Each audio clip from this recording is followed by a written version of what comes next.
All right, we are live for the 68th episode of the Let's go podcast on an Erev Purim fast day. We are back with another podcast. We got a lot going on here at the HSL. A lot is an understatement, as David could attest to. I don't even know where to begin with the Gridiron Gauntlet big football tournament with Cherry Hill coming up April 6th. We are now officially underway with our HSL Spring OG softball season.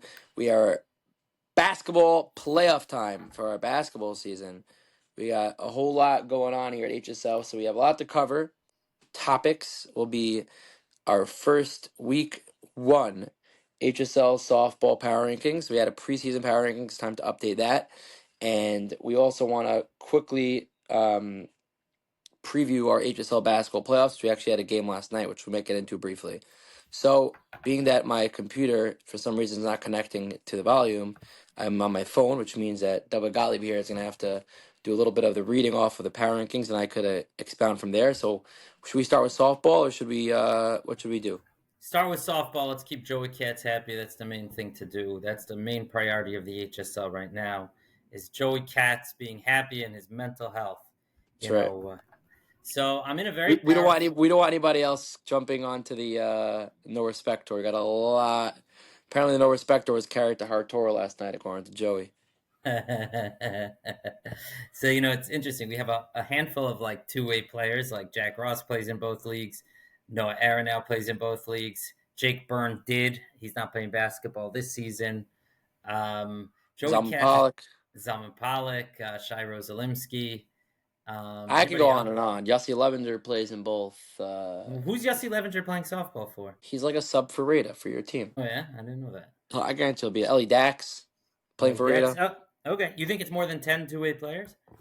Yeah, I think it's at least 20. Oh, really? Okay. So I think so. Joey Katz isn't a two-way player, but he's intimately involved in the HSL basketball as he's the Tier C scorekeeper. What's his official title? Yeah, I The guess he's backup. official. I guess he's He's the the backup backup. to the backup. I guess he's really the backup. I don't know. It depends how you define Kolsky as the backup or as the temporary starter. So it depends how you want to define Kolsky before we're going to define Katz. Anyway, so he's sort of a two-way player. So I'm in a very powerful position today, which I don't take lightly. I never know the power rankings before the power rankings, but today I do. I have them right in front of me, and we're going to get started.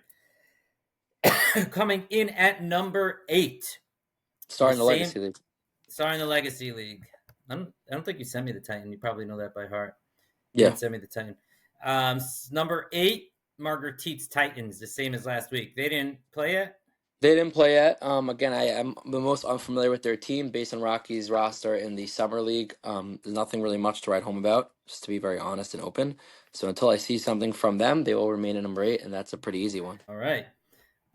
Number 7, dropping 2 spots in the power rankings, is Jacob Byrne and the addictive ads. Jake, I tried doing you a little bit of a solid there. You guys have a solid roster coming in. When I was at your game, you guys were tied, I think, at 2 or something after the 5th inning. I come back, and all of a sudden, the addictive ads are once again addictive adding.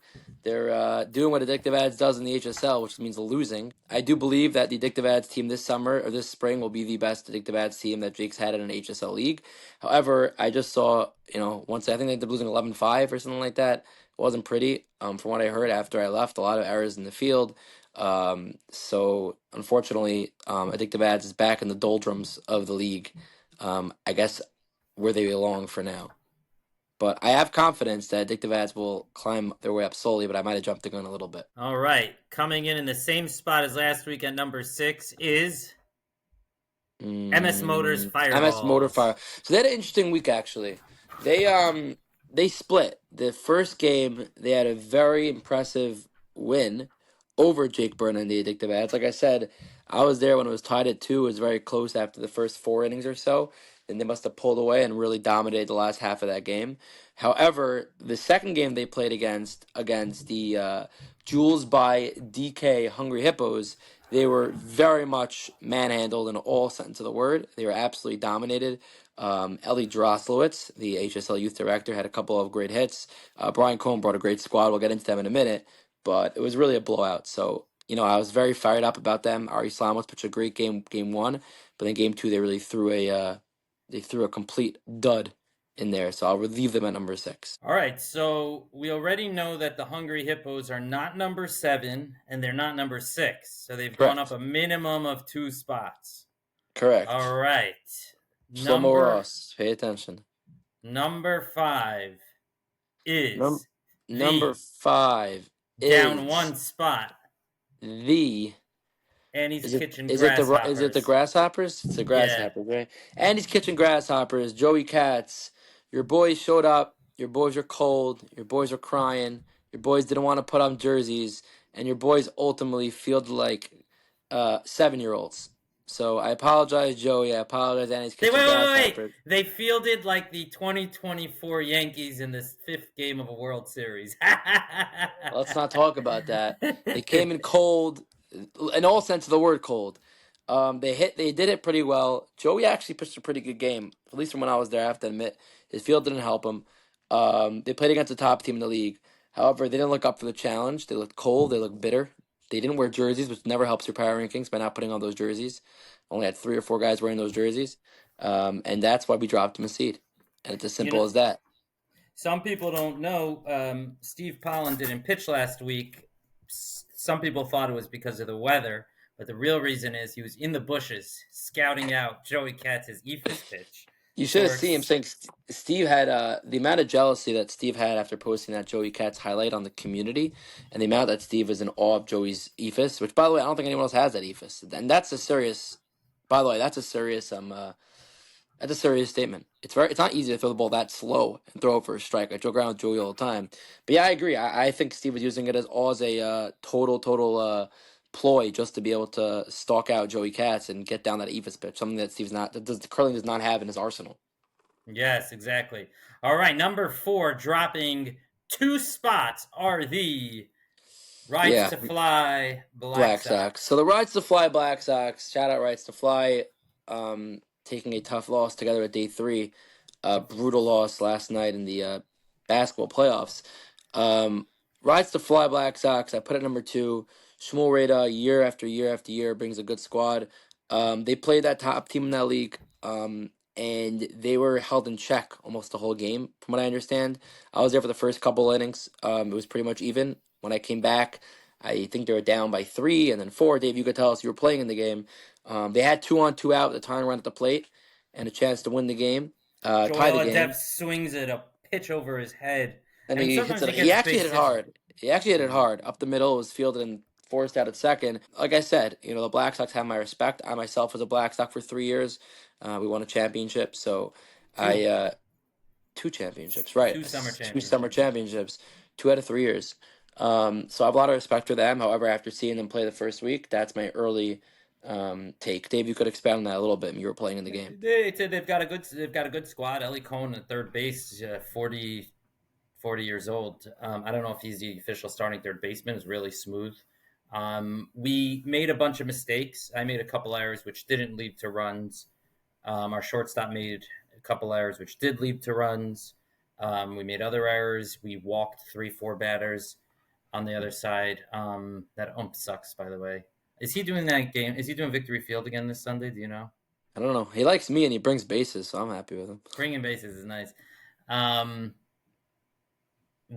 you're going to beat a team like Cobra. You're only going to beat a team like Cobra Rentals if you don't make any mistakes. They profile like the Robins. They have good pitching, very good fielding, and decent hitting. Enough hitting. And Enough hitting. enough hitting, and you're gonna if you beat them, it's gonna be 3-2, 2-1 kind of thing. Is my opinion. Right. So we made 7 mistakes. We lost by 3 runs. If we had made 4 mistakes instead of 7, maybe we would have been in there. I'm trying to think if they made any mistakes. I think Gelb only walked 1 batter the whole game. That's what Gelb does, by the way. Gelb is very good. He keeps control of the strike zone. He's not going to overpower you. He's not going to throw some super spin pitch that's going to get you to pop up. He'll let the players hit the ball at his field. He has a great field, and the combination, like you were saying, similar to the Robins, it's very hard to score runs off of. Sabo and at third base, and I don't know who their shortstop is. Oh, it's Cavalier, I think. Yeah, Very I think it was impressive. I Very think impressive Cavalier was team. missing. Was he there? He was there at game Oh, so two. maybe it Game wasn't him. I don't know. Maybe game one he wasn't there. He definitely wasn't there for one of the Well, games. then their backup shortstop is good too. Yeah, Put it no, that they way. got a great field. They got a really good team. Like I said, team to beat. Team to beat for sure. Okay, so we now know that the Hippos are not number 7. They're not number 6. They're not number 5. They're not even number 4. Number 3 in the power rankings are. The Essen Poppers, who have not moved, they will remain number 3. I do think they are a very underrated team. Mazeroski and Pollock and Rosalimsky and all those guys are great players. I just found out that Jeremy Tabak is actually on their team as well. Another multi-basketball and softball player. Jeremy is not playing with Blisco for the first time in many years, from what I Oh yeah, hear. Tabak is a two-way player also. You're right. I forgot about them. So yeah, so he's going to be playing. They have a good team, and until again, they didn't play last week, so I'll leave them at 3 and let them be until we see them in action this week. Another team, by the way, that didn't play not due to the cold, but rather because they wanted to just look at Joey Katz and see how Donnie Mazeroski, who's going to be pitching as a regular for the first time ever in the league, could try to adapt some new pitches. You know what's interesting, Avi? I'm just looking at the schedule now. We only have 2 left in the power rankings. So we now know the Hippos are either 2 or 1. Shlomo, guess when the Cobra Rentals play the Jules by DK Hungry Hippos? Is it gonna be this week? Nope. Oh, week 8. It's week 8. So I'm gonna let Shlomo Ross know and Brian Cohen know something right now. I mean, Avi's in charge of the power rankings, but I don't think they. We made this mistake in basketball. I don't think they can get the 1 spot in the power rankings, even if they have 6 perfect games in a row. I don't think they can reclaim it until after week 8. I don't know if you agree, Avi. Well, unless Cobra Rentals goes 2 and 4. That's true. That's true. You're right. I didn't think of that. I guess I'm giving Cobra Rentals too much. All right. Well, I get the cats out of the bag. The number 2 spot in the power rankings are Jules by DK Hungry Hippos. And number Jules. 1 spot is Cobra Rentals Chihuahuas. We gave the Hungry Hippos so much airtime already. I don't think I we was need to talk. blown away by the Hungry Hippos just from the feeling that I was there. They have great defense. They have a great hitter. They brought a couple of the Goyim from Esposito onto the team. We love And it. they only have And 9. And they only have 9 they only players, played I with heard. 9. They only played with Yeah. 9. They're fun guys. They're good guys. They're great in the field. They're great hitting. They know what they're doing. Sammy Miller's a stud. They have a great Sammy team. Miller. Great The team. best. And I think they could go very far. And of course, number 1, sweeping their doubleheader, going 2-0, our good friend Yussi from Cobra Rentals. We had a nice little day date with them yesterday for an hour or so, checking out the field for the Gridiron Gauntlet. And Yussi's a great guy, and I strongly recommend all of you to use Yussi for any sort of setup for any bar mitzvah or any party or anything you're doing. Let's pivot a little bit now onto basketball. Before we pivot, we want to thank King Ventures, What? of course. Titan League. Oh, I forgot about that. All right, Titan League. Well, Titan's gonna stay the same. I don't even need Dave to read it off for me. We only had one game of Titan last week, and that was the Robins absolutely pummeling. And I apologize for using the word pummeling, but absolutely pummeling the J Azarad squad and Town Appliance. Town Appliance, thank you, our corporate sponsor, our partner, and everything. And we really, really do appreciate you. Town Appliance as well. Turn around. I can't see it. Got to turn more. Do a full 360, Dave. Come on. There you go. Look at that gorgeous Town Appliance logo. You see the King Venture logo there as well. We really appreciate both you guys for helping us do what we do. Putting a product on for all the men's kids in our community. It really means a lot to us, and we thank you guys so much. Town Appliance is amazing. We will hopefully be making a trip down to their showroom in 5 Towns the next week or so, show you guys a little bit more of what they have. King Ventures, as most of you know by now, they've been with us for many, many seasons, or just over a year now, and King Ventures is officially our league sponsor for the spring, and they do all of our apparel for us, all of our merch, so we thank you as well. Speaking of Town Appliance, they got pummeled by the Robins. Ariel Cohn making his debut in the Titan League, granted against a new team in the league. From the feedback I got from the Azrad brothers, they just weren't ready. The pitcher walked 8 guys, or not 8, but 5 guys in the first inning. I think the Robins scored 9 runs in that first inning. They ended up winning 11-1. So I guess if you take away the first inning, they outscored Town Appliance 2-1 in the remaining 4 innings. Of course, the Robins will probably say they took the pedal off the metal once they're up 9-0. However, Ariel Cohn dominated. He did win the Titan Player of the Week. Smash House, sponsored by Smash House. We appreciate you, Smash House. A Legacy Player of the Week is yet to be named. That's how busy we've been. The highlights are all out, but we'll probably name that at some point on Matzah Shabbos. I would assume will come out with the Legacy Player of the Week. But shout out to Ariel Cohn for winning the Titan Player of the Week through a one run. I think it was unearned according to his books. 4 or 5 strikeouts, a couple of walks, and yeah, the Robins are, great start, and they have a big challenge this coming week. I think as they play, if I'm not mistaken, against Kaufman, Gordon Companies. So the rings remain the same. 6 is Town Appliance, 5 is the Blue Wahoos, 4 are the Robins. The Blue Wahoos sponsored by the way by Crown Care. Joey Katz, thank you. 3 No, the are my Robins are team. playing. The Robins are playing Crown Healthcare this week. Oh, they are. So the Robins have a good shot of going 2-0. All right. The Robins are ahead of the Crown Healthcare Blue Wahoos in the rankings. They're 4. I'm going to remain my team at 3, although I wouldn't be shocked after we dismantle the Bombers this week. Edgar Agent Bombers, that we overtake Well, them in the Steve's power coming rankings. down with the ethos. See, it's coming down. It's just I gotta get my team a scouting report. Our roster's almost in. We got a good squad for the first game. We have Zinn actually hasn't answered the poll yet, which is strange. The deal I have with Zinn is Zinn runs all the on-field captain duties. I run all the off-field captain duties because I won't be there for a lot of the games. But we actually have a very solid squad without Zinn so far. Vlonder's out, but we got Rokach in and Sabo in, Noah Aaron's in, Moskovic's in. I'm in game 1. Joel Pfeiffer's in, Shirley Friedman's in. We got a good team. We might be the most underrated team in all of HSL, by the way. So the weather forecast. Yeah. Okay. All right, Avi. And by the way, number 1, of course, the back-to-back champions, is Yossi Kaufman and Gordon Companies. Looks like we have a situation Sunday. It seems like it's coming into focus. The forecast where the rain is going to be a little later in the day. So, which is a good thing. Oh, it's a great thing. Yeah, it's a great thing. Listen, HSL, we don't do it right now, so you know that we don't do it. Okay, number 2. So number 2 is the Bombers, and number 1 is going to be the Gordon Companies. Back-to-back champions, Gordon Companies. How does that feel, Aaron Gordon, to be called a back-to-back champion? Okay, before we head off, we have both very busy days. Of course, it's a fast day. I am not holding a coffee to all those haters who thought I was holding a coffee in the last podcast. I am empty-handed. I'm actually at my phone, so you can do a quick little view of the desk here. There are no coffees. Nothing. Anyways, I am respecting the fast. We had a really crazy game last night, and we want to have some people on from the game, though we don't have too much time. Day 3 Rides to Fly, I want to give a big shout out, besides to our sponsors from Day 3, Ellie Bosch, and also Rides to Fly as well. Amazing companies do amazing things, and you guys should really check them out. And of course, we appreciate them partnering with us. And, of course, their run has come to an end, although Day 3, a lot on my mind. We'll get to it. We want to thank Ellie Dax, captain of Day 3 Rides to Fly. Sent me a really nice message last night. He also, spoke to me for a little bit after the game and really expressed how much he appreciated everything the HSL does. It means a lot. They're a bunch of good guys. It's honestly sad to see them go. But on the other side of things, Jules by DK, led by our boys, Yoni Sampson and Nate Levy, literally led by our boys, Yoni Sampson and Nate Levy, crazy comeback. I think they're down by 7. I look back, down by 7 with 1:02 left or 3 seconds left. Absolutely insane how they pulled that off. They had a 2, a steal, another 2, a steal again, and then, of course, everyone sees the Yoni Sampson, drive to the basket, underneath, throw to Levy in the corner for the game-winning 3. Absolutely crazy. Good for them. Also, a bunch of really good guys, nice guys. I put that poll out on the chat last night. Who would you say is the hero of the 3? Oh, it's got to be Nate. Nate hit the shot. Nate missed the shot to lose the game. I guess, if they don't get the steal, if he doesn't make the pass. It's an interesting dynamic, and it wasn't even like it was an open 3.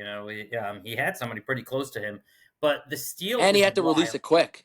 And he had catch to release. That's true. Wild steal. I think it was a bad pass more than a good steal, to be honest. Oh yeah. You hold the ball. There's 7 seconds left. They still weren't fouling. Hold the ball. What are you doing? Like, why? You're scared they're going to tie you up? I don't know. Hold the ball. Don't make a pass into traffic like that. Oh, the steal was on a pass. Okay. Yeah, they didn't. Okay. You tried passing it. It was stolen away. It was picked off by Diner. By the way, Diner's a stud. Shimmy David also, shout out Day 3 Rides to Fly. The guy went 6 for 6. He did not miss a shot in line. He had, I think, 6 points at halftime, maybe 5. Okay, I just want to say one thing. The feed from Sampson to Levy, the awareness. That was unbelievable. That was who's John Stockton Magic Johnson-esque. That was a great pass. Listen, as you know from the podcast, they obviously have some connection going on. Maybe I'm not as aware of the connection as I should be. But it was all night. It wasn't just that last play, and everyone saw the last play. Everyone could look up the live stream.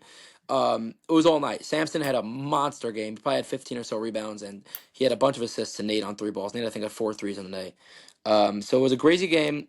We got a couple of really good wildcard games on Sunday. We got Hab Construction going up against Annie's Kitchen Lot Pizzeria. It should be a fun game. It should be a lot of scoring. Daniel Ibrahimi always brings the three balls with him.